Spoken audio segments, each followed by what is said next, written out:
이런, 늦겠다.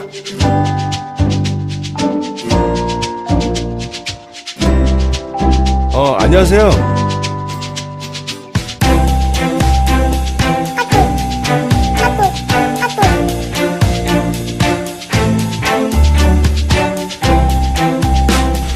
야, 너 뭐야 이거? 똑바로 못하니까?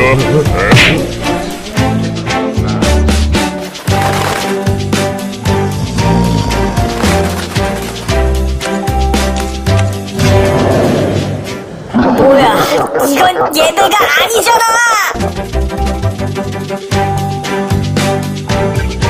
도와드릴게요.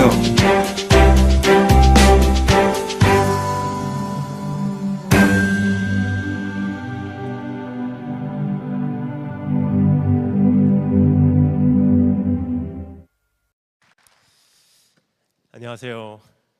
반갑습니다. 자, 다 같이 기도하겠습니다. 하나님 아버지 감사합니다. 오늘 이 귀한 시간 저희들 이곳에 불러 모아 주심을 감사합니다. 하나님 주님 다시 오신다는 소문이 온 세계 온 열방을 덮고 있는 이 시대에 다시 한번 우리를 불러 모아 주심을 감사드립니다. 하나님 오늘 이 시간 주님의 말씀을 선포하고 주님의 말씀을 듣는 가운데 방해가 되는 모든 요소들을 예수 그리스도의 보혈로 덮어주시고 제거하여 주시기를 원합니다. 하나님 이 시간 주님 손에 의탁합니다. 성령님 오셔서 주님 부르시고 오늘 일깨워 주시고 세워 주시고 성별시켜 주시고 보내어 주시기를 원하오며 예수님 이름으로 기도합니다. 안녕하세요. 저는 한국에서 10년, 일본에서 10년, 미국에서 10년, 지금 중국에 살고 있는 선교사입니다. 그래서 우리말이 이렇게 좀 자유롭지 못합니다. 초등학교 4학년 이후로 우리말을 정식으로 배운 적이 없습니다. 그래서 이게 말씀을 나누는 가운데 제가 좀 이게 말이 서툴다, 이게 좀 더듬는다 할지라도 여러분 이해해 주시고 들어주셨으면 감사하겠습니다. 초등학교 4학년, 초등학교 3학년까지 한국에서 학교를 다녔습니다. 그래서 슬기 생활, 바른 생활하다가 끌려갔습니다. 그래서 좀 이렇게 더듬다 할지라도 여러분 이해해 주시고 들으셨으면 감사하겠습니다. 또 한 가지 말씀을 양의 말씀을 구하자면, 네, 말이 되게 빠릅니다. 어떤 분들은 이렇게 생각하십니다. 말도 못하는 게 말은 되게 빠르네. 그런데 저도 모르는 사이에 이렇게 좀 말이 빨라졌습니다. 제가 짧은 시간이지만 한 말씀이라도 더 나누고 가고 싶은 마음에 좀 말씀을 빨리 나누지만 여러분 충분히 알아들으실 줄 믿고 전하도록 하겠습니다. 여러분 정말 온 세계를 다니며 지금 끊임없이 복음을 유통하는, 복음을 전파하며 선교사들을 일으키며 그리고 가장 적합한 영적 토양으로 그들을 파송하는 사역을 하고 있는 것이 지금 제가 하고 있는 선교 사역입니다. 그러면서 한 가지 느끼게 되는 것은 1년 중 동쪽은 뉴욕에서부터 서쪽은 이스라엘까지 그 중간에 있는 많은 나라들을 끊임없이 다니고 있습니다. 4년 전에 미국에서 파송을 받고 나와서 지금 4년 동안 한 곳에 열흘 동안 이어서 머물러 본 적이 없습니다. 계속 움직이고 있습니다. 그러던 가운데 한 가지 느끼는 것이 있습니다. 정말 주님 오실 날 얼마 남지 않았다는 사실입니다. 근데 가는 곳곳마다 느껴지는 영적 시간이 있는 것 같습니다. 지금 미국 쪽에서의 영적 시간은 밤 11시 정도가 되지 않았나 생각됩니다. 밤 11시이기 때문에 하루의 일과를 다 마치고 이제 잠자리에 들어서 조금만 더 깨 있으면 신랑 대신 예수님 오시기에 조금 더 깨 있어야지, 정신 차리고 있어야지 하고 있는 것이 미국 쪽의 분위기가 아닌가 생각됩니다. 우리나라 분위기는 오후 3시 정도 된 것 같습니다. 한바탕 아침에 일을 마치고 점심을 먹고 조금 더 일하다가 좀 나른해져서 조금 더 일해야 되는데 아직도 하루의 일과가 남아있는데 하고 정신 차리려고 하고 있는 그것이 한국의 모습이 아닌가 생각됩니다. 근데 중국으로 갑니다. 중국의 동쪽 북경과 상해 쪽에 그쪽 영적 분위기는 제가 보기에는 아침 9시 정도 되지 않았나 생각됩니다. 지금 막 눈을 뜨고 이제 출근을 해서 딱 회사에 왔습니다. 이제 내가 하루 종일 어떻게 뭘 해야 되나, 그것을 이제 생각하고 있는 것이 중국 동쪽의 분위기가 아닌가 생각됩니다. 중국 서쪽으로 갑니다. 중국 서쪽으로 가면 새벽 6시 정도가 된 것 같습니다. 아침 눈을 떴습니다. 이제 하루를 내가 어떻게 살아야 하나, 가만히 막막한 가운데 있는 것이 중국 서쪽 분위기가 아닌가 생각됩니다. 중동으로 나갑니다. 중앙아시아, 중동. 제 생각에는 영적 분위기가 새벽 3시 정도 되지 않았나 생각됩니다. 다 자고 있습니다. 하지만 몇몇 사람만 남보다 일찍 눈을 떴습니다. 여러분, 그런데 중국 시간이 어떻든 한국 시간이 어떻든 미국 시간이 어떻든 정말 중요한 것은 GMT가 존재한다는 사실입니다. 영적 시간의 기준이 존재한다는 사실입니다. 그것은 주님의 시간입니다. 하나님의 시간은 밤 11시 59분을 가리키고 있지 않나 생각합니다. 그러면 하나님의 시간과 나의 시간이 그 시차가 있는 것이 내가 주님의 마음을 지금 이 시대에 얼마만큼 공유하고 있는지 그것을 잘 가리켜주는 바로메터가 아닌가 생각됩니다. 여러분의 오늘 영적 시간은 몇 시 정도 되셨는지요? 여러분 정말 주님 오실 날 멀지 않았다고 하는데 많은 캠프를 가게 됩니다. 여러 가지 캠프, 수련회, 청년들, 청소년들을 많이 만나게 되는데 자주 듣는 한 가지 부탁이 있습니다. 그런 캠프를 가게 되면 이런 부탁을 받습니다. 목사님, 우리 캠프에 오셨으니까 이 청소년들에게 이 시대에 꼭 필요한 기독교 세계관 꼭 심어주고 가세요. 저는 그분들이 무슨 생각으로 저에게 그런 부탁을 했는지 모르겠습니다. 하지만 제 생각에는 그분들이 이런 말씀을 하시기를 원하셨던 것 같습니다. 예를 들자면 청소년들이여 꿈을 품으십시오. 그럼 하나님께서 여러분을 귀하게 쓰실 것입니다. 청소년들이여 막 큰 비전을 가지십시오. 그럼 하나님께서 여러분을 위대하게 쓰실 것입니다. 그런데 여러분 참 귀한 이야기죠. 하지만 지금 세계를 다니면서 여러 나라를 보며 주님 오신다는 소문을 계속 접하고 있을 때 이 시대에 가장 필요한 기독교 세계관은 아니라고 생각합니다. 그렇다면 지금 이 시대에 우리 청년들에게 가장 필요한 한 가지 기독교 세계관이 있다면 무엇인가? 여러분 따라해 주시면 감사하겠습니다. 내일은 환란이지 평안이 아닙니다. 그렇습니다. 내일은 환란이지 평안이 아닙니다. 그런데 세상은 우리에게 막연한 낙관주의를 가르쳐주고 있습니다. 괜찮아질 거야. 과학이 발달하지면 괜찮아질 거야. 경제가 발달하면 괜찮아질 거야. 결혼하면 괜찮아질 거야. 에이 대학만 졸업하면 괜찮아질 거야. 그러니까 막연한 낙관주의에 빠져서 괜찮아질 거래. 근데 여러분 정말 괜찮아졌습니까? 그렇지 않죠? 그렇지만 여러분 하나님의 말씀은 정확하게 말씀하십니다. 마태복음 24장, 마가복음 13장, 누가복음 7장에 뭐라고 말씀하시죠? 그날이 가까이 오면 올수록 주님 언젠가 반드시 오시는데 매일매일 하루하루 1분 1분이 그날에 가까이 가고 있다는 사실입니다. 그런데 그것이 가까이 오면 올수록 전쟁과 전쟁에 대한 소문과 기근과 지진과 환란과 핍박과 거짓 선지자들과 거짓 그리스도들이 심하면 심해졌지 쉬워지진 않는다는 것을 우리에게 경고하고 있습니다. 그렇다면 이거 무슨 뜻입니까 여러분? 저는 어린 아이들 보면 제 마음이 아픕니다. 너무나 이 아이들의 앞으로 나갈 길이 뻔히 보이기 때문입니다. 그것은 20년 전에 30년 전에 제가 그 어린아이 때 제가 제 믿음 하나 지키기 위해서 감당하지 않으면 안 됐던 이 세상의 악함의 강도와 지금 이 시대에 살면서 그 어린아이들이 자기 믿음 하나 지키기 위해서 감당하지 않으면 안 되는 이 세상의 유혹과 핍박의 강도가 하늘과 땅 차이라는 사실입니다. 지진 하나만 봐도 그렇지 않나 생각됩니다. 여러분 지진이라는 것을 한번 오늘 이곳에 오면서 제가 한번 살펴보았습니다. 지진에게는 패턴이 있었던 것 같습니다. 어떤 분들은 지진이 언제든지 있었던 건데 뭐 지진이 요즘에 최근 조금 일어난다고 그 주님 오시는 경고인가? 그렇지 않습니다 여러분. 1950년도까지는 지진에게는 패턴이 있었습니다. 10년 단위로 바라볼 때 인명피해를 일으켰었던 지진의 횟수가 적어서 2번 많아서 4번이었습니다. 예를 들자면 1890년도부터 1900년까지 10년 동안 일어났었던 지진의 횟수가 2번에서 4번 사이였었습니다. 하지만 이 패턴으로 쭉 오다가 1950년도에 이 패턴이 깨진다는 사실입니다. 1950부터 1960년까지 9번, 1960부터 1970년까지 13번, 1970년도 51번, 80년도 86번, 90년도 200번 이상의 지진이 일어났다는 사실입니다. 그것뿐입니까? 금년 들어서 점점 심해지는 것을 볼 수가 있습니다. 1월 12일 IT에서 있었던 강진을 중심으로만 제가 그것을 스타팅 포인트로 한 달 동안 있었던 지진을 여러분께 읽어드리도록 하겠습니다.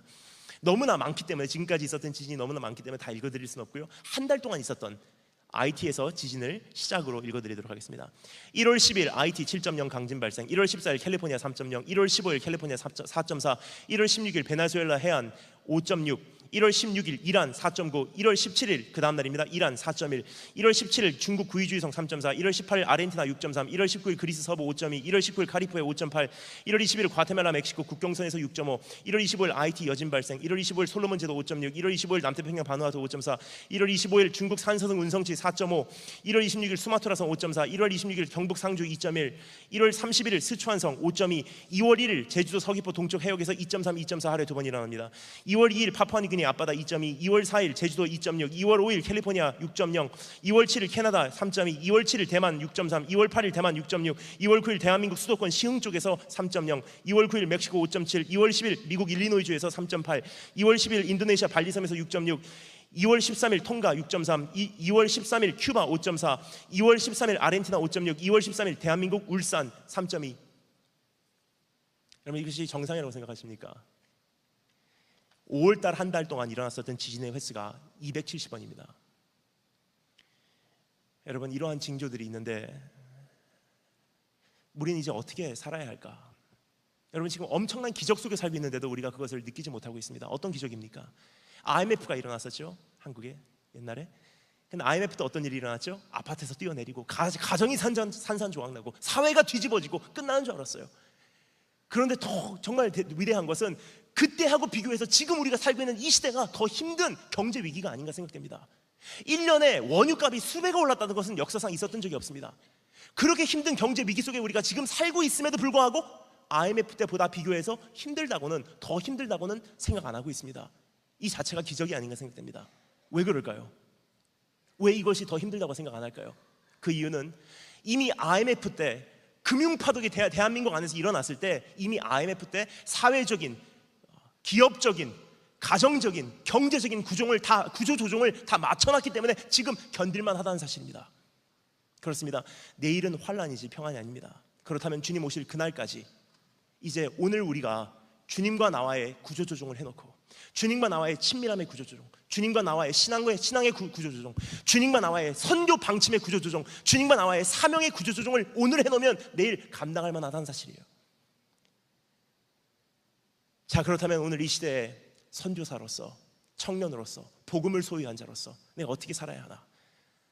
주님께서 오늘 우리에게, 교회에게 해주시는 사명이라는 제목으로 이 말씀을 우리가 한번 살펴보도록 하겠습니다. 5가지 질문을 해보도록 하겠습니다. 첫 번째 질문은 이 세상을 살아가는데 기준이 무엇입니까? 너무나 많고 많은 선택의 여지 속에 있지만 그 많은 선택 속에서 무엇을 선택하고 무엇을 거절하는지 그 선택의 기준이 무엇입니까? 라는 질문입니다. 그리고 두 번째, 그 기준으로 내가 살아갈 때 나에게 주어지는 사명은 무엇입니까? 세 번째 질문, 그 사명대로 내가 살아갈 때 세상은 나를 어떻게 대적해 옵니까?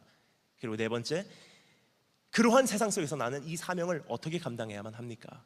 그리고 마지막 5번째, 그렇게 내가 이 사명을 끝까지 감당했을 때 나를 기다리고 있는 운명은 어떠한 운명입니까? 이 5가지 질문을 우리가 살펴보도록 하겠습니다. 첫 번째 질문입니다. 이 세상을 살아가는데 그 기준은 무엇입니까? 1절 말씀 우리가 다 같이 한 번 더 읽어보도록 하겠습니다. 1절 말씀입니다. 다 같이 읽겠습니다.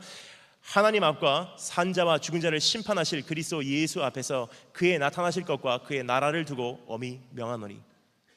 여기서 우리가 3가지 기준을 볼 수가 있습니다. 첫 번째 기준은 따라해 주시면 감사하겠습니다. 주의 임재. 그렇습니다. 하나님 앞과 산자와 죽은 자를 심판하실 그리스도 예수 앞에서 내가 너에게 엄히 명하노니. 사도 바울의 고백입니다. 사도 바울은 이미 디모데와 사도 바울 사이에서 이미 설립해 놓은 그 권위로서 충분히 다가갈 수 있었습니다. 디모데야, 내가 너에게는 아버지뻘이다. 너에게는 신앙의 아버지야. 내가 얘기하는 것은 그냥 아멘 하고 들으면 돼 하고 충분히 이야기할 수 있었어요. 자기의 편견, 자기의 감정, 자기의 생각, 자기의 어떤 경험을 토대로 충분히 다가갈 수 있었습니다. 하지만 그러한 모습이 아니라 사도 바울은 일시적인 것도 아니고 자기의 편견도 아니고 자기의 감정도 아니고 어제도 오늘도 내일도 변치 않는 기준으로 디모데에게 다가가고 있는 것을 우리는 볼 수가 있습니다. 첫 번째 기준, 하나님 앞과 산자와 죽은 자를 심판하실 그리스도 예수 앞에서 내가 너에게 엄히 명한다. 이것은 여러분 심히 구약적인 표현이 아닌가 생각됩니다. 구약 성경에는 참 이러한 표현이 자주 나옵니다. 아도나이 레프네, 아도나이 레프네.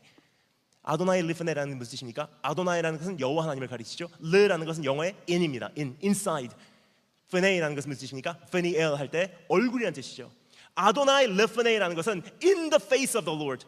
하나님 얼굴 안에서 내가 너에게 명한다. 즉 하나님의 불꽃 같은 눈동자 앞에서 내가 너에게 다가간다. 이것은 나의 감정도 아니고 나의 생각도 아니고 나의 경험도 아니라 하나님 앞에서 신앙 양심적으로 내가 너에게 말할 수 있는 것을 내가 너에게 권한다. 너무나 많은 선택의 여지가 있지 않습니까, 여러분? 전 스타벅스 가는 걸 참 좋아합니다. 처음에 스타벅스를 처음에 갔을 때, 미국에서 처음에 유행하기 시작했을 때 스타벅스 갔을 때 전 충격을 받았어요. 얼마나 메뉴가 긴지. 제가 사관학교 있었을 때였습니다. 사관학교 있었을 때 밖에서 민간인 사회에서 들려오는 소문이 있습니다. 미국에 지금 초록색 간판에 커피숍이 생겼는데 이것은 우리가 이제까지 먹어보지 못한 커피를 만들어낸다. 기대를 많이 했습니다. 그래서 어떤 커피인가 막 기대를 하다가 드디어 휴가를 받고 스타벅스를 찾아갔어요. 문을 열고 막 가슴이 뜁니다. 두궁 슬로우 모션이에요. 메뉴 카운터로 다가가고 딱 보니까 스타벅스의 첫 만남 지금까지 잊혀지지 않습니다. 딱 보니까 메뉴에 막 커피가 기록되어 있는 소개되는데 모르겠는 거예요. 가만히 보고 있으니까 그 주문을 받는 아가씨가 나옵니다. Sir, may I help you? 도와드리겠습니다. 손님, 뭐 드실래요? 모르겠습니다. 처음이라서요. 그러니까 그분이 말씀하십니다. Let me help you. 도와드리겠습니다. 하면 도와주시면 정말 도움이 될 줄 알았습니다. 근데 안 되더라고요. 뭐라 그러냐면 오늘 그러면 라테를 드실래요? 마키아토를 드실래요? 모카를 드실래요? 카페 모카를 드실래요? 화이트 초콜릿 모카를 드실래요? 아메리카노를 드실래요? 프라푸치노를 드실래요? 에스프레소를 드실래요? 콤파나를 드실래요? 뭘 드실래요? 모르겠습니다. 그러니까 오늘 처음이신 것 같으니까 그러면 라테를 드시는 게 어떻습니까? 그럼 라테 뭔지 몰라도 라테 주세요. 얼마요? 하니까 그 다음 질문을 던져요. 선생님, 우유는 어떤 종류의 우유를 사용하시길 원하십니까? 그때까지 우유가 종류가 있는지도 몰랐습니다. 뭐 초코 우유, 딸기 우유, 바나나 우유인 줄 알았어요. 아니더라고요. 저지방 우유냐, 보통 우유냐, 아니면 뭐 2%라고 우리가 무지방 우유냐. 그러면 저지방 우유 주세요. 얼마요? 그 다음 질문을 던져요. 사이즈는 어떤 사이즈로 원하십니까? 예? 그러니까 톨입니까? 그란데입니까? 벤티입니까? 쇼트입니까? 그러면 그란데 주세요. 얼마요? 하니까 그 다음 질문 던져요. 차가운 거 드실래요? 뜨거운 거 드실래요? 그럼 뜨거운 거 주세요. 다 끝났죠? 얼마요? 하니까 마지막 질문이 또 남았대요. 손님 여기서 드시고 가실래요? 가지고 가실래요? 여러분, 커피 한 잔을 시켜도 이렇게 많은 질문을 우리가 답하지 않으면 안 된다는 사실입니다. 선택에서 선택으로 연결되는 것이 우리의 삶인데 이렇게 많은 선택이 있는데 우리에게도 여러분, 기독교 교제 하나만 훈련하는 교제만 해도 얼마나 많습니까? 선교 훈련만 해도 얼마나 많습니까? 선교지로 나갈 수 있는 것도 얼마나 많습니까? 너무나 많고 많은 이 선택의 여지 속에서 이제 무엇을 선택하고 무엇을 거절해야 되는지 정말 조금밖에 시간이 안 남은 이 시대에 살면서 주님께서 뭐라고 말씀하십니까? 에베소 5장에서 이렇게 말씀하시죠. 너희는 어리석은 자가 되지 말고 오직 너희는 지혜 없는 자 같이 하지 말고 지혜 있는 자 같이 하여 세월을 아끼라. 때가 악하니라. 그러므로 어리석은 자가 되지 말고 주의 뜻이 무엇인가 이해하라. 즉 세월을 아낄 수 있는 방법, 너무나 많고 많은 선택의 여지 속에서 짧은 시간 안에 내가 무엇을 선택하고 무엇을 거절할 수 있는 첫 번째 방법, 하나님 앞에서 신앙 양심 회복한다는 것입니다. 성령님께서 내 안에 계시기에 정말 신앙 양심적으로 하나님 불꽃 같은 눈동자 앞에서 내가 합격되는 것만 이제 선택해 나가겠습니다. 사역을 하기 위한 사역이 아니고 밥을 먹기 위한 밥 먹는 것이 아니고 이제는 하나님 앞에서 내가 이것이 옳은 것인지 내 신앙 양심적으로 비춰볼 때 그것만 선택하겠습니다라는 고백입니다. 두 번째 기준입니다. 따라하시면 감사하겠습니다. 주의 나타나심입니다.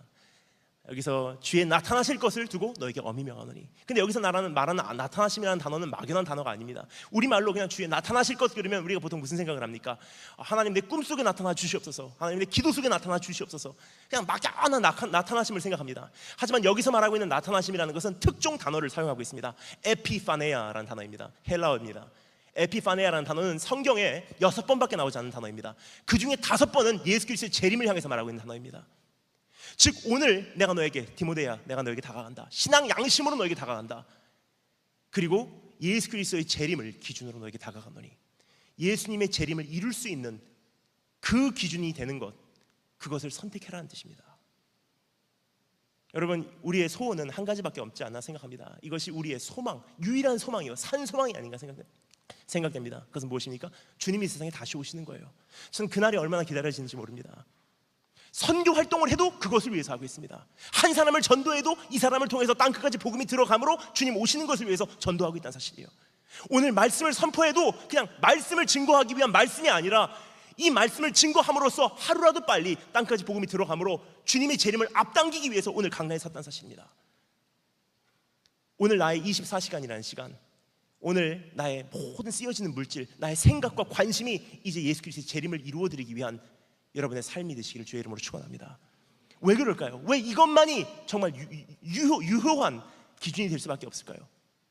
그것은 여러분, 주님 오시기 전까지는 다 일시적인 것이요 미완성적인 것이기 때문입니다.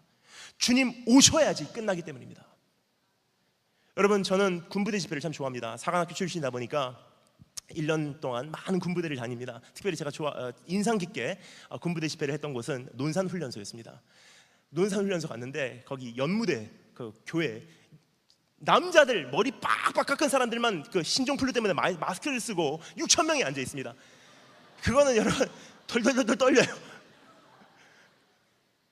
그런데 그것보다도 더 기억에 남는 최근 갔던 그 집회가 있습니다. 그곳은 어디냐면 대한민국 1군단이라는 곳입니다. 2군단도 아니고 3군단도 아니고 1군단이기 때문에 일단 기억에 남고요. 또 다른 이유로 그 부대 집회가 제 기억에 남는 이유는 부대 안에 들어갔습니다. 어떤 부대인가 보면서 들어갔어요. 근데 부대 안에 있는 교회에서 제가 이제 수요일 날 예배 말씀을 전합니다. 부대 안에 딱 들어갔습니다. 딱 보니까 부대 안에 있는 교회 이름이 천하제일교회예요. 여러분 이런 이름은 교회에 보통 없습니다. 넌 어느 교회 나가니? 난 무슨 제일교회야. 넌 어느 교회 나가니? 난 무슨 사랑교회야. 넌 어느 교회 나가니? 그러면 이거는 난 천하제일교회야. 비교가 안 된 이름이죠. 그 교회에 가서 이제 말씀을 전했습니다. 수요일 날 병사들, 군인들 앞에 모시고 말씀을 전하는데 정말 전할 말씀이 뭐가 있겠습니까? 언제 전쟁이 일어나서 죽을지 모르는 이분들에게 한 가지 소망이 있다면 언젠가 왕 대신 왕, 평강의 왕께서 이 세상에 오셔서 공의를 이루어 주신다는 것, 그 한 가지 소망을 전하고 싶어서 주의 길을 예비하라는 말씀을 전했습니다. 말씀을 다 마치고 이제 주님 다시 오실 때까지라는 찬양으로 말씀을 마치겠습니다 하고 주님 다시 오실 때까지라는 찬양을 부르기 시작했어요. 주님 다시 오실 때까지 하는데 그 청년들이 거기는 병사들이 그냥 불러요. 주님 다시 오실 때까지 하는데 거기 양복을 입으신 어느 어르신 한 분이 땅을 치시면서 우시는 거예요. 주님 다시 오실 때까지. 깜짝 놀라서 저분이 왜 그러신가 말씀을 마쳤습니다. 교회 입구에 나가서 이제 병사들을 네모반으로 이렇게 돌려보냅니다. 악수하고 인사하면서 초코파이 놔주고 악수하고 초코파이 드리고 악수하고 하는데 그 양복을 입으신 어르신 한 분이 저렇게 뚜벅뚜벅 다가오시더니 제 손을 탁 잡으시는 거예요. 왜 그러세요? 그러니까 그분이 하시는 말씀이 난 이 부대의 장군이요. 알고 보니까 3스타 장군님이세요. 그러면서 하시는 말씀이 우리 집에 가고 커피나 한잔 합시다. 장군님 댁에 갔습니다. 사관학교 출신이다 보니까 장군님의 임재 속에서 얼마나 두렵고 떨렸는지 모릅니다. 커피를 마시는데 덜덜덜덜 떨면서 겨우 마시는데 그래도 용기를 내서 제가 여쭤봤습니다. 장군님 아까 왜 이렇게 우셨어요? 왜 이렇게 우셨어요? 장군님께서 저에게 하셨던 말씀이 지금도 잊혀지지가 않아요. 이렇게 말씀하십니다. 저는 작년까지 이락의 자유툰 부대에 1년간 파견 나가 있었습니다. 근데 저는 사막 한가운데에 있는 제 텐트에서 매일 새벽마다 나와서 저는 그 사랑하는 예루살렘 땅을 바라보면서 저는 주님 다시 오실 때까지 난 이 길을 가리라라는 이 찬양을 부르면서 저는 매일 아침 울었어요. 여러분 장군님 무슨 말씀하고 계신지 아세요? 바로 이런 뜻입니다. 양심이 있으신 장군님들은 다 알고 계시다는 사실이에요. 내가 내 생명 걸고서 이 전쟁터에 와 있고 20세밖에 안 된 젊은 청년들을 생명 걸고서 전쟁터로 내보내고 있지만 우리가 싸우고 있는 이 전쟁은 100% 공의로운 전쟁만은 아니라는 것을 알고 계십니다. 모든 정치가들은 어떻습니까? 나를 뽑아주신다면 이렇게 하겠습니다. 나에게 표 한 장 주신다면 이렇게 하겠습니다. 정책은 약속합니다. 그건 다 알고 있어요. 뭘 알고 있습니까? 이 정책을 100% 성공적으로 이룬다고 할지라도 거기는 반드시 부작용이 있을 것이고 가난해서 헤어져 나오지 못하는 사람들이 있을 것이고 사회의 모든 문제는 해결하지 못한다는 것을 다 알고 있습니다. 모든 의사 선생님들은 어떻습니까? 내가 가지고 있는 의학적인 지식을 총동원해봤자 고칠 수 없는 병이 고칠 수 있는 병보다 훨씬 많다는 거 다 알고 있어요. 그럼 이분 한 분 우리가 정말 하나님 앞에서 양심적으로 고백할 때 우리 입에서 터져나오지 않으면 안 되는 한 가지 고백이 무엇입니까? 주 예수여 오시옵소서. 주님 오셔야지 끝나기 때문입니다. 주님 오셔야지. 지금은 아무리 성경 공부를 하고 아무리 거룩하려고 노력을 해도 지금은 거울로 비춰보는 것과 같이 희미하게밖에 보이지 않느나 그날에는 주님 오시면 얼굴과 얼굴을 맞대고 내가 주님께서 나를 아는 것과 같이 나도 주님을 알리까지 우리가 주님에 대한 완벽한 지식이 생긴다는 사실입니다. 물이 바다 덮음같이 온 세상이 여호와의 영광을 인정하는 지식으로 덮이는 날이 온다는 사실이에요. 그날에 비교하면 오늘은 세 발의 피란 사실입니다. 그럼 여러분 우리의 선교 사역, 우리의 복음의 싸움, 나의 신앙의 전투는 무엇을 위한 것입니까?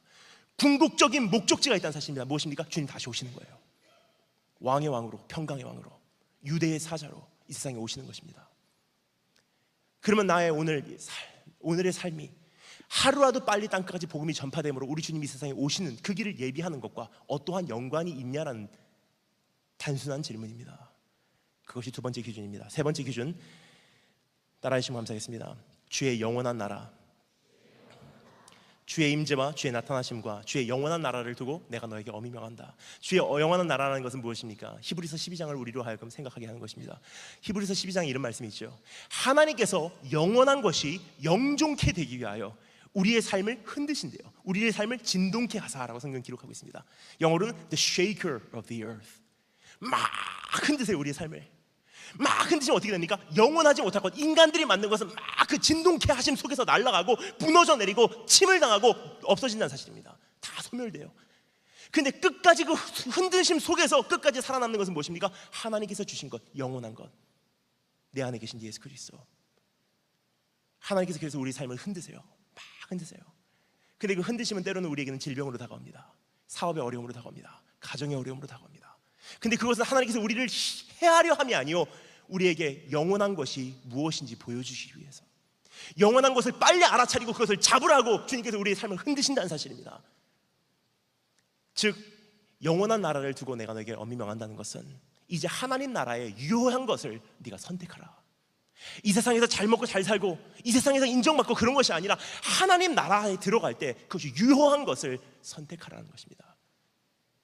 자, 그러면 이 세 가지 기준으로 우리가 살아갈 때 두 번째 질문입니다.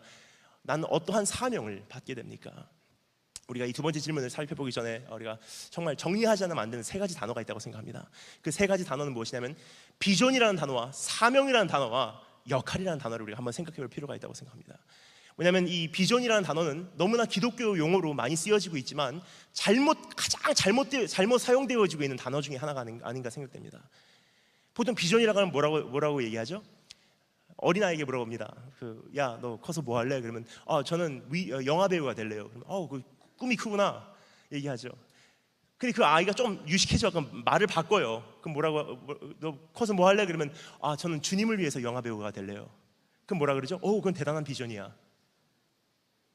여러분, 비전이 무엇입니까? 그냥 하나님 안에서 내가 꾸고 있는 꿈이 비전입니까? 아니에요. 창세기 1장부터 요한계시록 22장까지 비전이라는 단어는 많이 나옵니다. 그런데 이 비전이라는 단어는 단 한 번도 나의 꿈으로 해석한 적이 없다는 사실이에요. 비전이라는 단어는 언제나 100% the revelation of God, 하나님의 묵시라고 기록되고 있습니다. 무슨 뜻입니까? 하나님께서 세상을 어떻게 바라보시나요? 하나님의 시각이요, 하나님의 관점이요, 하나님의 경영이요, 하나님의 마스터 플랜이라는 사실입니다. 하나님께서 세상을 어떻게 구원하실 건가? 하나님께서 죄와 악을 어떻게 심판하실 건가? 하나님께서 주의 백성을 어떻게 살려내실 건가? 이것이 하나님의 비전입니다. 하나님의 비전은 무엇입니까? 언젠가 예수 그리스도 이 세상에 오셔서 죄와 죽음과 악을 예수 그리스도의 발 앞에 굴복시켜버리는 것이 하나님의 비전이십니다. 하나님의 비전은 무엇입니까? 언젠가 예수 그리스도 이 세상에 오셔서 우리 눈의 눈물을 영원토록 닦아버리시는 것이 하나님의 비전이십니다. 하나님의 비전은 무엇입니까? 모든 무릎이 예수 그리스도 발 앞에 무릎 꿇고 모든 혀가 예수 그리스도를 주로 시인하는 것이 하나님의 비전이세요. 여러분이 변호사가 되고자, 여러분이 무슨 사업을 하고자, 여러분이 영화배우가 되고자, 여러분의 꿈과 하나님의 비전은 솔직히 관계가 없습니다. 나의 비전은, 여러분, 그거 솔직히 잘못된 말이고요. 그렇다면 여러분, 여기는 두 번째 단어가 존재합니다. 사명이라는 단어입니다. 사명은 무엇입니까? 엄청난 하나님의 비전, 하나님의 경영, 어떻게 아담 때부터 예수 그리스도의 재림까지 모든 것을 이루실까, 이 마스터 플랜을 우리 머릿속에 될 수 있는 대로 많이 넣으려고 합니다. 우리 가슴속에 될 수 있는 대로 많이 담으려고 합니다. 많이 소화할 만큼 하고 이해할 만큼 해서, 그것이 다는 못해도 이해할 만큼 하고 소화할 만큼 해서 그것이 나의 버전으로 나타났을 때 사명이라고 합니다. 즉 하나님의 비전과 나의 사명은 양적으로는 다릅니다. 하나님의 눈물이 100방울이라면 나의 눈물은 한 방울밖에 되지 않는다 할지라도 그 비전과 나의 사명은 질적으로는 똑같다는 사실입니다. 그 눈물은 똑같습니다. 하나님의 생각이 나의 생각이요, 하나님의 눈물이 나의 눈물이요, 하나님의 심정이 나의 심정입니다. 그럼 나의 사명은 무엇입니까? 하나님의 위대하신 비전을 이루어드리기 위해서 나는 땅끝까지 복음을 전파하는 것이 나의 사명입니다. 하나님의 위대하신 비전을 이루어드리기 위해서 오늘도 죄와 피 흘리기까지 싸우는 것이 나의 사명입니다. 여러분, 이것은 목사나 선교사나 평신도나 동일한 사명이라는 사실이에요. 어떤 분들이 이렇게 말씀하십니다. 목사님, 목사님은 그럼 목사님이신가 그렇게 얘기하고 나의 사명은 다릅니다. 여러분 그건 말이 안 되는 거예요. 왜 그러죠? 하나님의 비전이 똑같다면, 크리스찬이라면 목사든지 선교사든지 평신도든지 사명은 거의 동일하다는 사실입니다. 조그만한 이해 차이 때문에 조금씩 다를 수는 있습니다. 하지만 내용상 사명은 거의 똑같다는 사실이에요. 왜 그게 중요하냐? 오늘 이 말씀을 그것이 정리가 안 되고 읽으면 이렇게 여러분 이렇게 생각하실 수 있기 때문입니다. 오늘 이 말씀은 사도 바울이 젊은 목회자인 그 디모데에게 하는 말씀이고 나는 평신도니까 이거하고는 관계 없습니다. 하지만 그렇지 않습니다. 사도 바울이 오늘 디모데에게 말씀하는 이 사명, 이 말씀은 디모데의 역할이 아니라 디모데의 사명에 대해서 말하고 있어요. 즉 디모데에게 하는 이 사명이 우리에게 하는 말씀이요, 선교사에게 하는 말씀이요, 모든 목사에게 하는 말씀이요, 그리고 여기 계신 모든 청년들에게도 동일한 사명으로 다가갈 수 있다는 말씀을 주님께서 우리에게 주시고 계십니다. 한 가지만 더 말씀드리자면 역할이라는 단어가 존재합니다. 역할이라는 단어는 무엇입니까? 엄청난 비전을 내 안에 소화시키고 소화시킬 만큼 소화시켜서 그것이 사명으로 나왔을 때 그 사명을 감당하기 위해서 때와 장소에 맞게 나의 여러 가지 역할이 쥐어줄 수 있다는 사실입니다. 때로는 선교사라는 역할로, 때로는 목사라는 역할로, 때로는 학생부라는 역할로. 그래서 우리는 여러분 일평생 살면서 우리의 역할은 많이 바뀔 수 있습니다. 때와 장소에 맞게 최대한 이 복음을 수단과 방법을 가리지 않고 땅끝까지 전파함으로 나의 사명을 감당할 수 있게, 이것이 역할이라는 단어입니다. 이란에 갔습니다. 이란의 테헤란에 가니까 어느 선교사님이 너무 이렇게 근심하고 계세요. 그래서 선교사님 왜 그러십니까? 그러니까 선교사님께서 말씀하십니다. 저 이란 정부에서 또 세금을 저에게 내라고 합니다. 얼마예요? 하니까 선교사님께서 말씀하십니다. 5천만 원입니다. 깜짝 놀랐어요. 예? 하니까 그분이 하신 말씀이 이게 처음이라면 그래도 내겠는데 벌써 세 번째입니다. 이슬람 사회주의가 국가가 그렇죠. 이 선교사님을 쫓아내는 데 목적이 있기 때문에 세금을 갖다 줄 때마다 계속 5천만 원을 때려요. 처음에 들어가서 사업을 하셨을 때 5천만 원 세금이 나왔습니다. 한국에 나오셔서 모금을 해서 모든 돈을 모아서 5천만 원을 이란 정부에게 갖다 줬습니다. 이젠 끝났겠지 하는데 6개월 만에 5천만 원이 또 나온 거예요. 한국에 나와서 안식년에 들어갈 아파트부터 시작해서 모든 친척들에게 돈을 모아서 또 5천만 원을 또 갖다 바쳤어요. 근데 5천만 원이 또 나왔어요. 이젠 돈이 없습니다. 이제는 추방당할 때를 기다리고 있습니다. 가만히 있다가 저희 선교사님께 이렇게 여쭤봤어요. 선교사님, 그러면 이란의 사역을 접으시고 다른 곳으로 가시면 어떻습니까? 하니까 그분이 하시는 말씀이 안 돼요. 이란 선교사라는 것은 나의 사명입니다. 나는 여기서 뼈를 묻어야 됩니다. 제가 이렇게 말씀드렸어요. 선교사님, 아닙니다.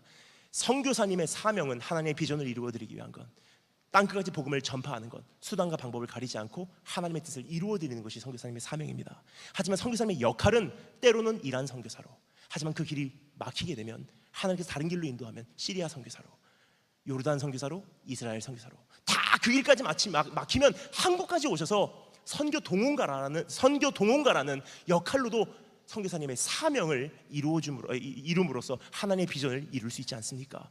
하니까 그 선교사님께서 하시는 말씀이 그건 말이 되네요. 6개월 후에 그분을 만났습니다. 한국에서 만났습니다. 선교사님 어떻게 나오셨어요? 그러니까 그 선교사님께서 말씀하십니다. 다 정리하고 나왔습니다. 그래요? 괜찮으세요? 선교사님께서 말씀하십니다. 뭔지 모르게 마음이 되게 편해요. 나의 사명은 안 바뀌었거든요. 여러분 그렇습니다. 청년 수련회, 청소년 수련회 가면 가장 많이 듣는 상담이 뭐냐, 이런 질문을 합니다. 목사님, 제가 취직을 할까요? 이 회사를 할까요? 저 회사를 할까요? 내가 학교 진로를 바꿀까요? 내가 정말 주님의 길을 갈까요? 도저히 모르겠어요. 저는 그 청년들에게 이렇게 대답합니다. 제가 만약에 불신자였다면 당신이 믿는 하나님 저는 안 믿습니다. 너무 부담스러운 거예요. 내가 저걸 할까? 내 사명은 무엇입니까? 나의 비전은 무엇입니까? 막 묶여있고 온 세상에 죄진 맡은 구주같이. 그렇지 않습니다. 여러분, 주님께서 뭐라고 말씀하십니까? 너희가 진리를 알지니 진리가 너희를 자유케 하리라. 내가 너에게 주는 명예는 쉽고 가벼우니. 무슨 말씀입니까?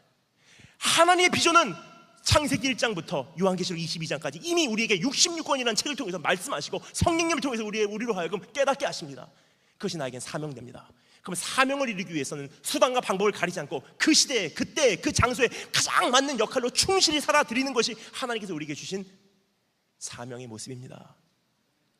자, 그렇다면 오늘 사도 바울이 디모데를 통해서 또 우리 모두에게 주시는 크리스찬이라면 소유하고 있지 않으면 안 되는 한 가지 사명이 무엇인지 2절 말씀을 살펴보도록 하겠습니다. 2절 말씀 다 같이 읽겠습니다. 시작. 너는 말씀을 전파하라. 때를 얻든지 못 얻든지 항상 힘쓰라. 범사의 오래 참음과 가르침으로 경책하며 경계하며 권하라. 여러분, 오늘 이곳에 보면 우리의 사명이 너무나 명확하게 기록되어 있는 것을 볼 수가 있습니다. 너는 말씀을 전파하라. 때를 얻든지 못 얻든지 말씀을 전파하라. 이것이 우리의 사명입니다. 불신자, 목사도 선교사도 지금 평신도도 이 사명은 동일하다는 사실입니다. 왜냐, 하나님의 비전이 그 사명을 통해서 이루어지기 때문에. 저는 근데 이 말씀이 되게 저에게는 부담이 되는 말씀이었습니다. 왜냐하면 때를 얻든지 못 얻든지 막 전파하라, 막 전도해야 되는 거예요. 어렸을 때부터 참 그 부담감이 컸습니다. 그러니까 어렸을 때는 그 비행기 타면 꼭 옆에 있는 사람을 이렇게 전도했었어요. 그 비행기 타면 오늘 하나님 누가 옆에 될지 모르겠습니다. 하지만 그 사람이 복음을 전파하겠습니다. 때를 얻든지 못 얻든지 말씀을 전파해야 되기 때문에 전하겠습니다. 그래서 앉았어요. 일본에서부터 한국까지 오는 1시간짜리 비행기면 이 사람도 행운이고 저도 괜찮아요. 예수님 믿으세요. 예수님 믿으세요. 교회 어디 나가세요. 이거 말씀 전합니다. 근데 이것이 한국에서 뉴욕 가는 17시간 비행기면 이 사람 불행한 거예요. 한번 이런 적이 있습니다. 막 전하니까 이분이 얘기해요. 제발 좀 놔두세요. 제 영화 좀 봅시다. 그러니까 아니요, 때를 얻든지 못 얻든지 들어야 합니다. 전해요. 톨게이트를 지나다가도 갑자기 문을 열고 예수님 믿으세요 하고 가고. 이제까지 노문환 목사님이라는 분이 계십니다. 함께 이제 다녔어요. 근데 그분과 다닐 때 검은 물소를 타고 대한민국 산 넘어 강 넘어 여러 곳에 복음 전하러 다닙니다. 그럼 그 노문환 목사님께서 운전하셨던 검은 무쏘, 쌍용차죠. 그 무쏘 제일 뒤에 뭐라고 써 있습니까? 방황치 말고 오라라고 써 있어요. 고속도로에서 저희를 추월하는 차가 없습니다. 막 가다가 시내 한복판으로 들어갑니다. 정체 상태예요. 어떻게 하지? 그러면 그 자동차 위에는 스피커가 달려 있습니다. 마이크를 딱 뽑습니다. 앞에 1907 예수 믿고 청가세요. 때를 얻든지 못 얻든지 전파해야 되니까. 근데 아니더라고요, 여러분. 여기서 말하고 있는 그런 것은 전도해라는 뜻은 아니에요. 전도하면 좋습니다. 그렇게 하면 얼마나 좋아요. 하지만 오늘 여기 이 말씀만은, 이 사명만은 그 정도의 차원이 아니라는 사실입니다. 넌 때를 얻든지 못 얻든지 말씀을 전파해라 했을 때 그 전파한다는 단어는 참 특이한 단어가 사용되고 있습니다. 헬라어로 케루소라는 단어가 사용되고 있어요. 성경에서는 원어로는 여러 가지 단어가 말씀을 전파한다는 단어로 우리말로는 단순하게 번역이 되어 있지만 헬라어로 원어로는 다양한 단어예요. 예를 들자면 복음을 전파하면서 그러니까 복음을 전파하면서 전도하는 것은 유앙겔리소라는 단어가 사용되고 있습니다. 유앙겔리소는 전도한다는 뜻이에요. 거기서 evangelism이라는 단어가 나오죠. 그리고 말씀을 성경 공부 가르치듯이 말씀을 가르치는 것은 디다스코라고 되어 있어요. 디다스코, 타바스코가 아닙니다. 디다스코예요. 디다스코는 거기서 영어의 didactic, instructional, 가르친다는 단어가 나오죠. 근데 여기서 말하는 것은 케루소라는 단어예요. 넌 때를 얻든지 못 얻든지 말씀을 케루소해라.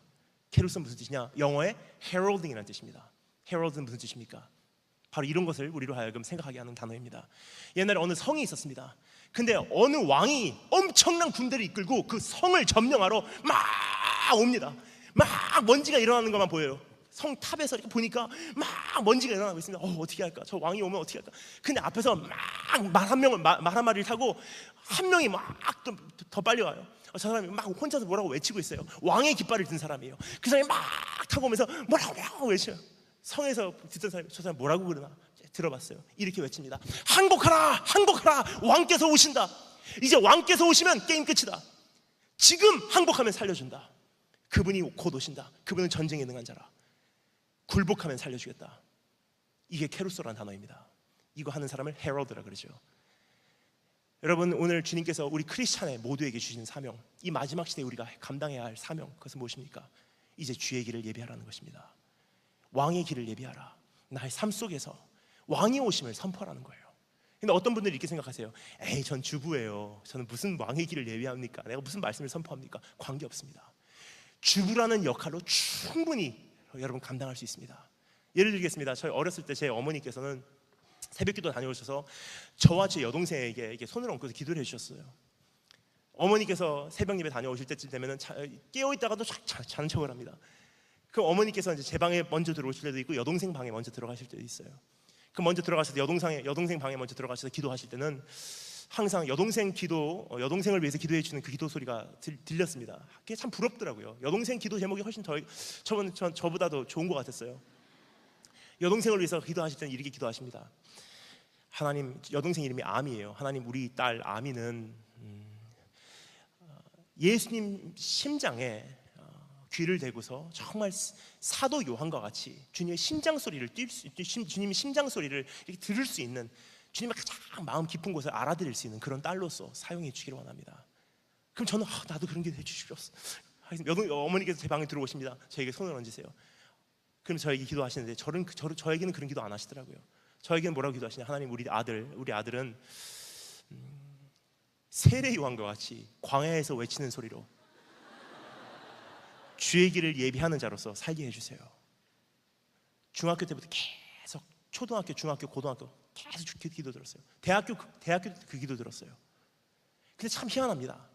대학교 가니까 저에겐 정체성이 생깁니다.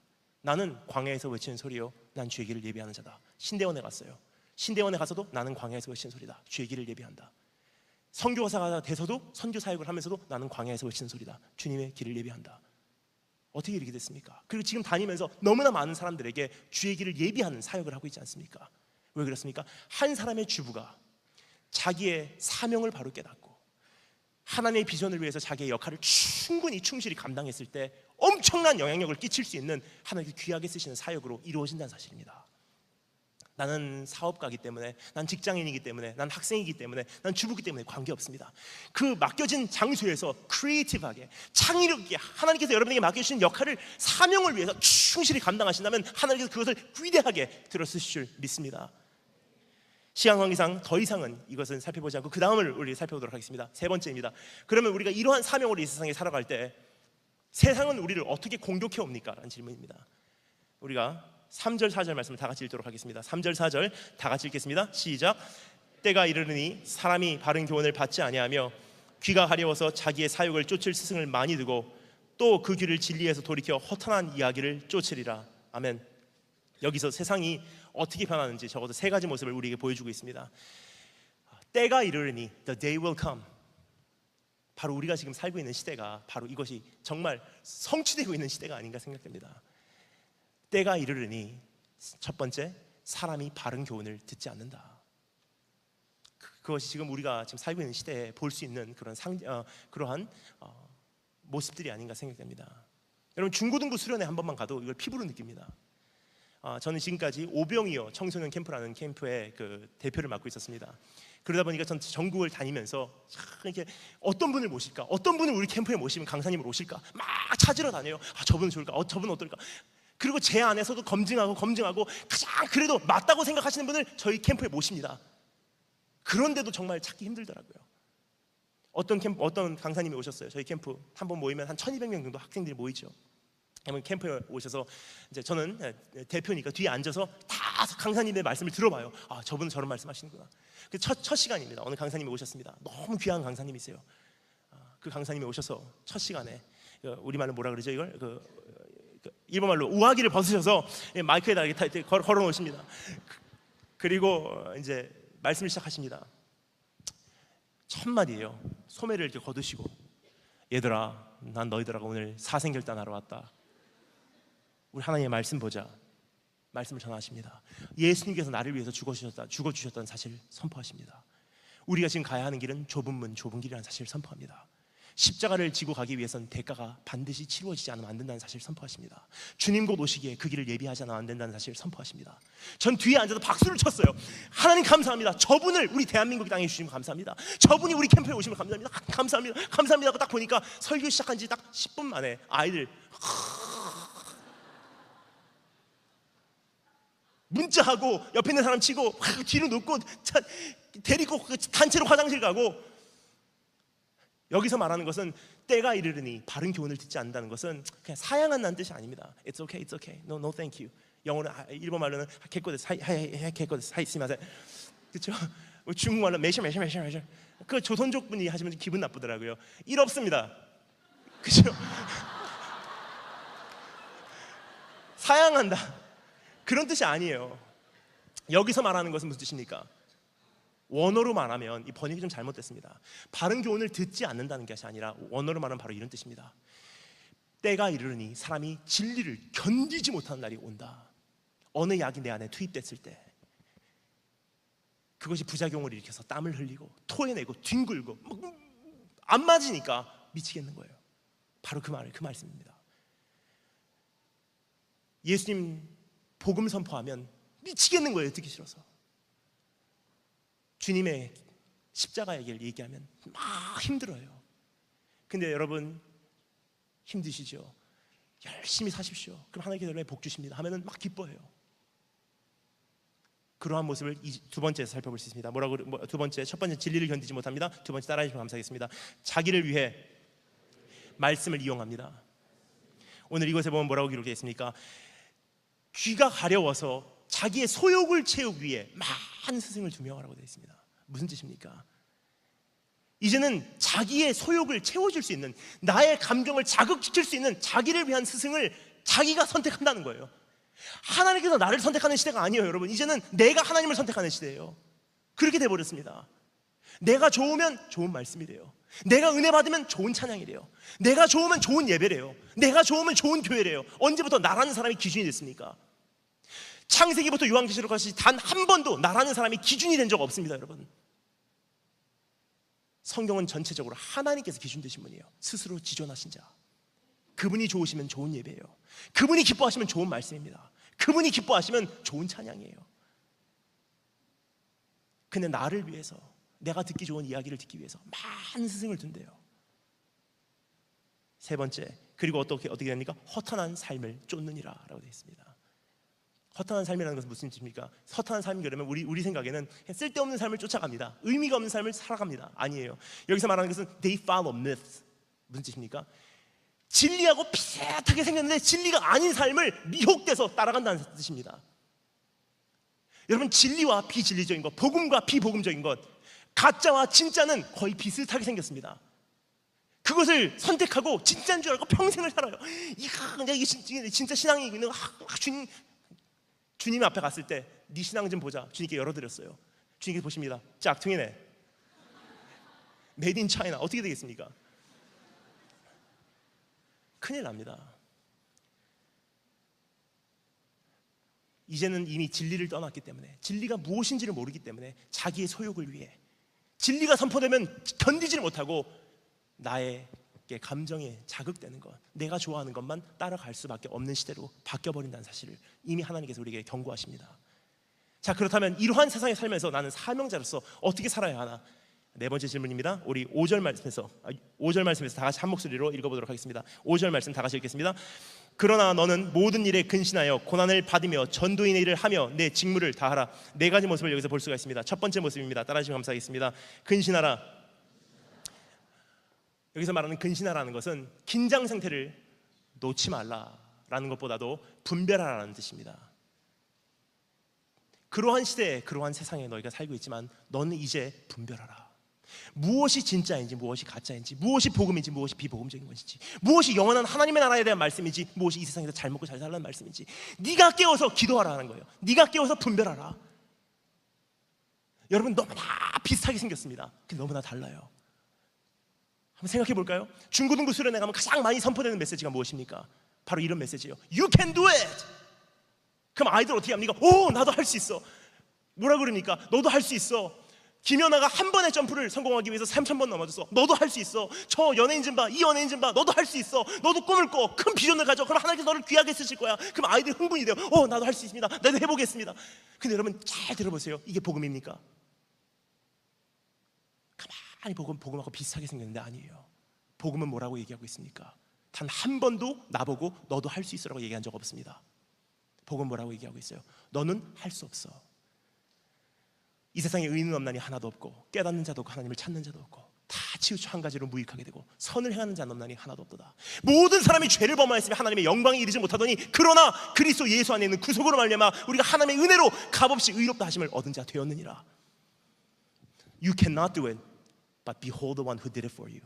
넌 할 수 없어. 하지만 너 대신에 네가 아무리 노력해도 못 사는 그 경건한 삶을 대신 살아주신 그분을 바라봐. 너는 아무리 못하기에, 네가 아무리 노력해도 안 되는 그 경건한 삶, 네가 못 살기에 죽을 수밖에 없는 그 죽음을 대신 죽어주신 그분을 바라봐. 이게 복음이에요. 너무나 비슷하게 생겼지만 너무나 다릅니다. 하나님께서 속 터져요. 근데 그것도 모르고 주님 따라가요. 왜 그렇습니까? 분별하지 못하기 때문에, 근신하지 못하기 때문에. 하지만 마지막 날에는 너무 많은 선지자들과 다 주의 이름으로 온대요. 주님께서 마지막 날 여기 그리스도가 있다, 저기 그리스도가 있다 하죠. 너는 가지 말아라. 주님께서 뭐라고 말씀하십니까? 그날에는 미혹한 영들이 우리를 계속 끊임없이 미혹한대요. 여러분, 저는 이 선한 목적 교회가 참 좋습니다. 정말 그리던 교회예요. 오늘 이 강단에 서게 된 것이 저는 흥분이 되는 사실입니다. 왜냐하면 저는 이 교회의 역사에 대해서 알고 있기 때문입니다. 그런데 너무나 귀한 목사님 오셔서 이 교회가 이렇게 회복돼 나가고 많은 청년들이 이 가운데 이렇게 준비되고 있다는 이 모습만 봐도 저는 얼마나 큰 힘이 저에게 되는지 모릅니다. 여러분, 이제 여러분 세상으로 나가셔서 선교사로서의 사업장의 선교사로서 이제 학교에서의 선교사로서의 사명을 이제 감당해 나가실 터인데, 이젠 여러분이 스스로 여러분 신앙 지키시며 끝까지 싸우신 여러분이 되시기를 주의 이름으로 축원합니다. 여러분, 이제는 자기 믿음 자기가 지켜야 될 시대라고 생각합니다. 주님 앞에 갔을 때 하나님 워낙 유명한 강사님이라서 다 진짜인 줄 알았어요. 통하지 않습니다. 하나님, 그냥 좀 시대가 그래서 내가 그냥 시대 속에 그냥 사니까 그냥 그렇게 하다가 믿음 생활하고 왔습니다. 통하지 않습니다. 여러분, 따라하시면 감사합니다. 내 믿음은 내 몫이다. 여러분, 내 믿음은 내가 책임진다는 사실입니다. 이제는 여러분 스스로가 분별하시고 내 영적인 입에 들어가는 것은 여러분 책임으로 여러분 책임을 지시기 바랍니다. 두 번째, 따라하시면 감사하겠습니다.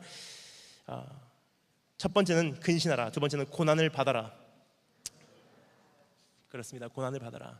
여기서 말하는 고난을 받아라는 것은 고난을 받아라 해갖고 우리가 고난을 좋아하는 것은 아닙니다. 막 예를 들면 고난이 왔을 때 나 고난 너무 좋아. 고난, 이거는 뭐라 그러죠? 우리말에 이걸 잘 표현하는 단어가 있죠. 변태라 그러죠. 그 고난이라는 것은 무엇입니까? 여기서 말하는 것은 어떤 뜻이냐? 고난을 받아라, 고난을 찾아다녀라 그런 뜻이 아니에요. 여기서 말하는 건 무슨 뜻입니까? Endure sufferings, 끝까지 고난을 인내하라는 뜻이에요. 여기서 뭐라고 말하고 있습니까? 고난을 끝까지 견뎌라. 여러분, 조금 전에 말씀드렸죠? 내일이라는 날은 우리에게는 환난이지 평안이 아닙니다. 그러면 점점 힘들어질 터인데, 이제는 조그만 아픔 갖고 우리가 포기하면 이제부터 오는 시대는 감당치 못한다는 사실이에요. 여러분, 저는 어렸을 때 중학교 1학년 때 예수님 만났습니다. 필리핀에서 만났어요. 그래서 필리핀은 저에게는 영적 고향입니다. 그래서 저는 이렇게 소개합니다. 저는 국적은 한국이고 영주권 일본이고 문화는 미국이고 그런데 영적으로는 필리핀어입니다. 그런데 그때 너무나 뜨겁게 예수님 만나고 주님과 동행하기 시작했어요. 중학교 1학년 때. 그러면서 중학교, 고등학교, 대학교 가서 계속 전도하면서 힘들 때 주님을 부르셨을 때 주님께서 저를 건지십니다.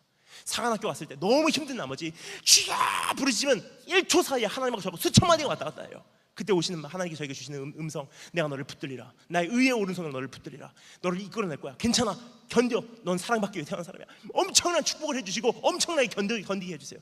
참 희한합니다. 최근 저에게 하나님께서 해주시는 말씀이 달라졌어요. 저는 전방위 사역자로 끊임없이 다닙니다. 그래서 중국에서 실크로드를 타고 북경, 서안, 란주, 우르무치, 카슈가르, 타시코르간 넘어서 파키스탄, 이란, 이락, 예루살렘으로 계속 가죠. 그러면서 중국의 기차를 타면은 여러분 중국 횡단만 72시간이에요. 그러면 참 재밌습니다.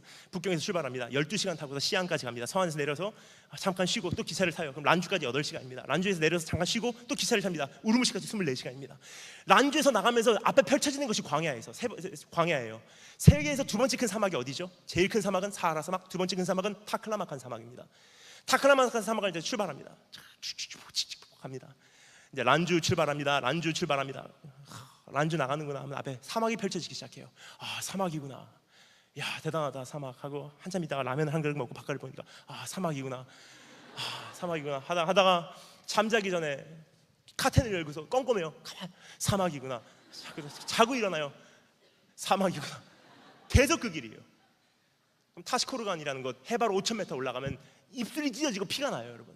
너무 높기 때문에, 고산지대이기 때문에. 그 길을 계속 다니는데 한겨울이 참 힘들어요. 한겨울은 얼마나 힘들겠습니까? 한겨울에는 타클라마칸 사막 한 가운데가 영하 40도예요.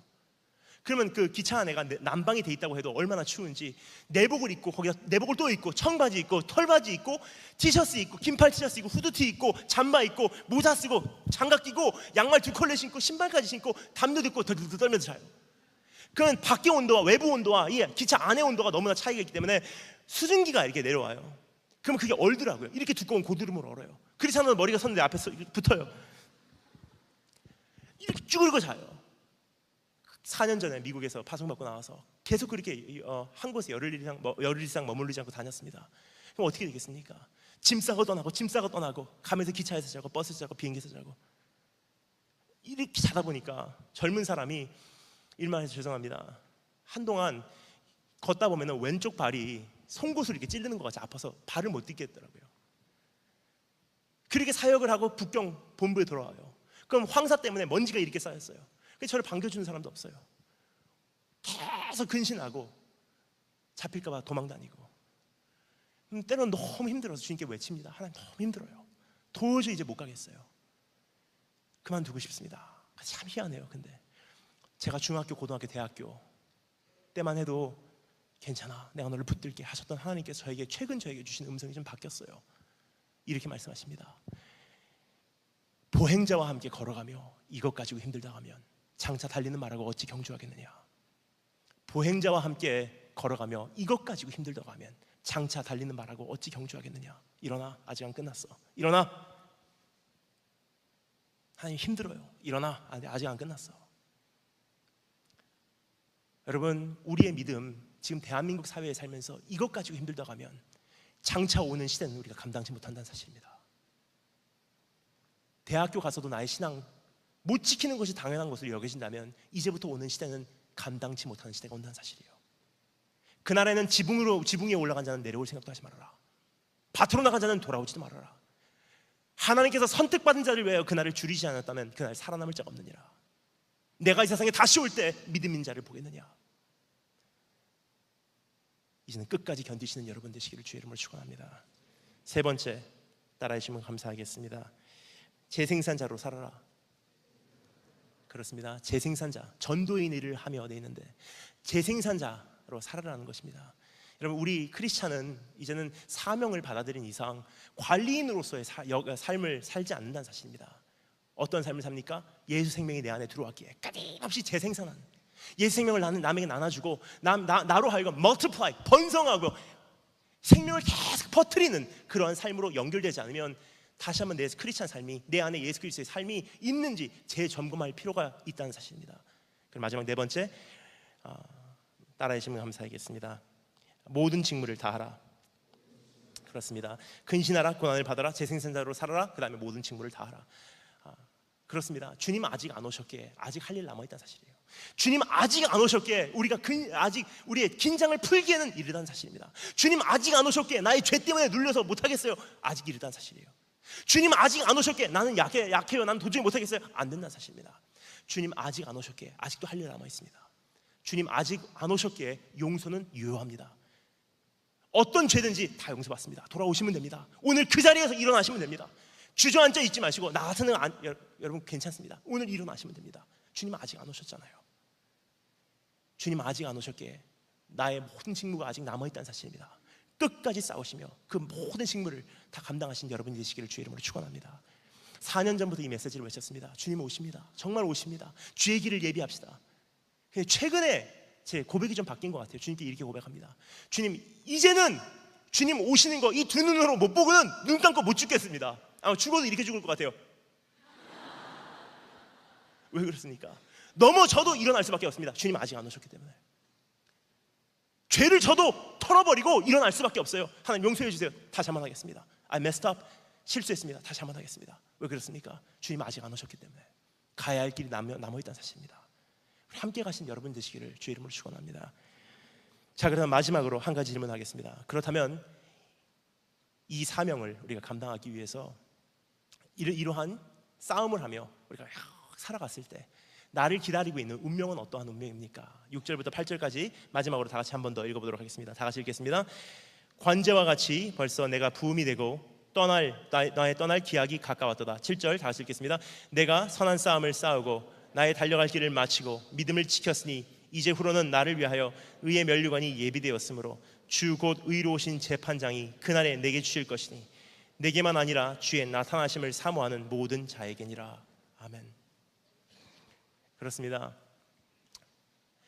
승리의 면류관, 의의 면류관이 나를 기다리고 있다는 사실을 오늘 기억하시며, 여러분 오늘 다시 한번 그 자리에서 일어나신 여러분 되시기를 바랍니다.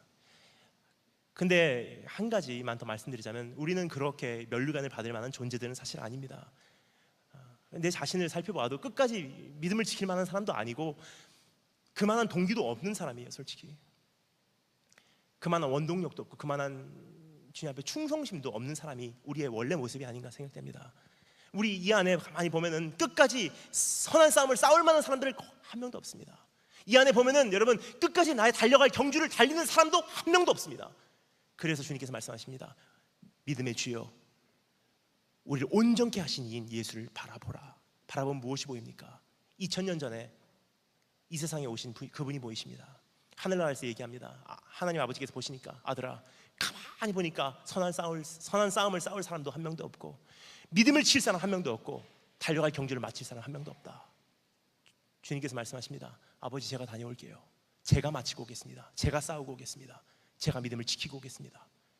왕관을 쓰셔야 되시는 그분이 벗으셔서 보좌에 놓으시고 하나님과 동등됨을 취할 것으로 여기지 아니하시고 자기를 비우사 인간의 육신을 입으시고 종의 형상을 띄우시고 이 세상에 오십니다. 의의 면류관을 쓰셔야 되는 그분의 머리에 가시 면류관이 씌워졌으며 그 길을 가주시고 십자가에서 뭐라고 말씀하십니까? 다 이루었다. 오늘 주님께서 말씀하십니다. 내가 다 이루었으니 너는 나를 바라봐라. 그럼 무엇이 보입니까? 나를 그렇게 사랑하신단 말입니까? 나를 그렇게 위하신단 말입니까? 이미 나를 영접하셨단 말입니까? 이미 나를 의인으로서 인정하셨단 말입니까? 나의 소욕은 채워집니다. 그 순간 난 드디어 내가 그토록 원했던 선한 싸움을 싸우는 삶이 내 안에서 펼쳐지고 나의 달려갈 경주를 드디어 달려갈 수 있는 원동력이 내 안에서 폭발적으로 일어나고 나의 믿음을 지킬 수 있는 나에게는 동기가 생겼다는 사실입니다. 우리가 모르는 사람을 위해서는 나의 믿음 지킬 수 없습니다. 하지만 여러분, 나를 사랑하사 나를 위해서 죽어주신 그분을 위해서는 나의 믿음 죽기까지 지킬 수 있습니다. 그러한 분, 신앙의 선조들의 인생을 잠시 읽어드리고 말씀을 마치도록 하겠습니다. 우리의 신앙의 선조들입니다. 연약했던 그분들, 배신자였던 그분들, 의심장이었던 그분들이 배반자였고 하나님의 뜻을 정말 몰랐던 이분들이 그러한 예수 그리스도를 바라봤기에 어디까지 가서 의의 면류관을 얻는 자의 자리까지 갔는지 잠시 들어주시면 감사하겠습니다. 마태, 이디오피아에서 칼로 순교, 마가, 애굽의 알렉산드리아에서 숨을 거둘 때까지 달리는 말에 끌려다니다 순교, 누가, 그리스에서 잃어버린 영혼을 위해 노방전도시 목매달림을 통해 순교, 요한, 로마에서 끓는 기름에 전신 화상을 입었음에도 불구하고 유일하게 생명 많은 건짐, 베드로, X모양의 십자가에 거꾸로 매달려 순교, 예루살렘 교회의 지도자 야고보, 예루살렘 성전에서 떨어뜨림을 당하였으나 완전히 죽지 아니하였기에 그곳에 있던 사람들에게 심한 구타를 당해 순교, 세베대의 아들 야고보, 예루살렘에서 참수를 통해 순교, 바돌롬의 아시아로의 파송 선교사로 와서 터키에서 복음 선포 시 채찍에 맞아 순교, 안드레, 그리스에서 채찍에 고문이 있은 후 X모양의 십자가에 달려서 순교, 죽기 전에 다음과 같은 말을 남김. 이 기쁜 시간을 나는 지금까지 소망해왔다.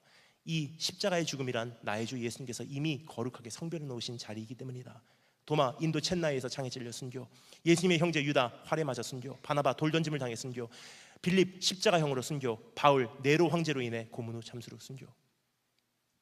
주님께서 말씀하십니다. 오늘은 네가 연약하나 이후로는 오히려 너의 형제들을 강건케 하는 자가 되리라. 배반할 베드로에게 하셨던 말씀이죠. 이런 자도 끝까지 달려가서 주님의 이름을 위하여 승리의 면류관 받으셨던 그분들이 있듯이 오늘 예수 그리스도 오늘 바라보시고 이 시대에서 사명을 감당하시는 여러분이 되시기를 주의 이름으로 축원합니다. 다 같이 기도하겠습니다. 우리가 한번 통성으로 다 같이 기도할 때 한 가지 기도 제목을 주님 앞에 아뢰기를 원합니다. 하나님, 내가 사는 세상에서 하나님 보기가 참 힘듭니다. 회사를 가나 직장을 가나 하나님 내 학교를 가나 내 가정에 가나 하나님 살아계시다는 것이 참 희미하게밖에 보이지 않는 시대에 우리가 살고 있습니다. 교회를 와도 하나님, 너무나 많은 교회가 하나님 두려워하기보다 자기 이익을 챙기기 바쁘고 오히려 믿음 있는 자들을 바라볼 때 내가 실족될 경우가 너무나 많습니다. 하나님 정말 어디 계십니까? 라고 지금까지 외쳐왔습니다. 하지만 주님의 음성 듣습니다. 너 하나님의 사람아, 너 하나님의 사람아, 너는 그리스도를 그렇게 배우지 아니하였나니. 성령이라는 선물을 내 안에 이미 주실 그날부터 난 성별된 자요, 이 세상에 살고 있지만 속한 자가 아니라 하늘에 속한 자라는 것을 오늘 다시 한번 주님 앞에 고백합니다. 그렇다면 하나님, 이 세상에 살면서도 세상을 본받지 않고 이제는 시대를 분별하여 이제 나의 믿음 지키고 내가 선한 싸움을 싸우고 나의 달려갈 경주를 마칠 수 있는 예수 그리스도의 뒤를 쫓아가는 삶을 살게 하여 주기를 원합니다. 주여 한번 크게 외치고 우리 다 같이 기도하도록 하겠습니다. 기도하겠습니다. 주여!